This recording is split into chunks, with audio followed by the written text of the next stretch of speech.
Nah, ini dia videonya. Suatu ketika saya sedang berceramah di salah satu masjid di Jalan Riau, Pekanbaru. Keluar dari masjid itu, saya diperlihatkan posting salah seorang yang rumahnya dekat dari masjid itu. Bunyi postingnya, anjing sedang menggonggong di dekat rumah saya. Yang dia maksud anjing itu saya. Lalu lama saya termenung, kenapa dia membenci saya? Siapa yang menyuruh dia membenci saya? Saya suruh cari siapa orang ini, di mana dia mengaji, apa yang dia pelajari, siapa gurunya. Setelah dicari-cari, barulah tahu dasar dia membenci saya itu 3. Yang pertama, karena Abdul Somad ini pelaku bid'ah. Maulid Nabi bid'ah, nuzul Quran bid'ah, menyambut tahun baru hijrah bid'ah, Isra Mi'raj bid'ah, tepung tawar bid'ah, zikir bersama bid'ah, haul bid'ah, besuluk bid'ah, tarekat bid'ah. Simple saja kaedahnya. Kalau tidak dibuat Nabi bid'ah.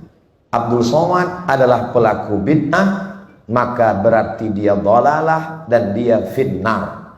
Maka Abdul Somad adalah mungkar, maka dia mesti dihabisi karakternya. Itulah mengapa dia bilang saya anjing. Lalu saya cari-cari, adakah ustadz ulama di dunia ini yang dianjingkan? Ternyata ada. Namanya Syekh Yusuf Al-Qardawi yang baru saja meninggal. Judul bukunya Iskatul Kalbil Awi Abdullah bin Yusuf Al-Qardawi. Membungkam anjing menggonggong Yusuf Qardawi. Kalau orang selevel Yusuf Al-Qardawi yang ulama dunia saja dianjingkannya, apalagi lah Abdul Somad.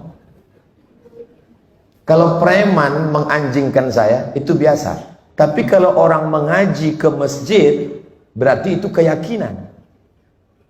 Jadi semua pelaku bid'ah ini anjing.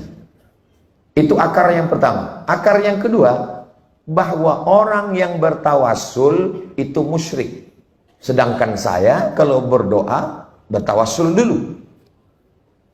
Ila hadratin Nabil Mustafa Muhammadin sallallahu alaihi wasallam wa alihi at-tayyibin at-tahirin wa ashabihil mayamin wan nabiyyin was-siddiqin wasyuhada was-salihin wal malaikatil muqarrabin wal ulama'il amilin wal awliya'is salihin wa akhussu bidzikri ahli silsilatit tariqah an-naqsyabandiyah Syekh Bahauddin an-Naqsyabandi, Syekh Khalid al-Baghdadi al-Kurdi, Syekh Abdullah Afandi, Syekh Sulaiman Al-Qarimi, Syekh Sulaiman Zuhdi, Syekh Abdul Wahab Rokan, sampailah ke guru-guru kami.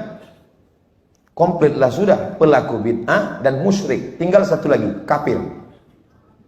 Abdul Somad itu kafir. Kenapa? Karena dia mentakwil ayat mutasyabihan.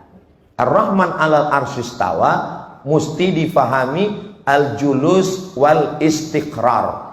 Allah itu duduk di atas kursi, duduk di atas arash. Kalau tidak meyakini Allah duduk di atas arash, berarti dia kafir. Jadi Abdul Somad itu pertama mubtadi, pelaku bid'ah. Yang kedua musyrik karena bertawassul. Yang ketiga kafir karena mentakwil. Maka saya yang belajar mesti menunjukkan dalil amalan saya. Itulah asal muasal saya tulis buku ini. Kenapa 37 masalah populer? Karena waktu menyusun buku ini umur saya 37 tahun. Itu asal muasal. Itu tadi teman-teman ya, video dari Ustaz Abdul Somad yang mana beliau dibilangi atau dicaci, dihina, disebut anjing oleh Salafi Wahabi. Sekiranya ini bisa menjadi pelajaran bagi kita semua. Jadi hati-hati dengan Salafi Wahabi. Jangan sampai kita terpengaruh dengan mereka. Jangan sampai kita terkontaminasi dengan ajaran-ajaran mereka. Karena bahaya sekali kalau kita sudah terkontaminasi dengan ajaran Salafi Wahabi, maka menyebabkan kita akan suuzon kepada siapa saja. Akan suuzon kepada orang yang di luar kelompok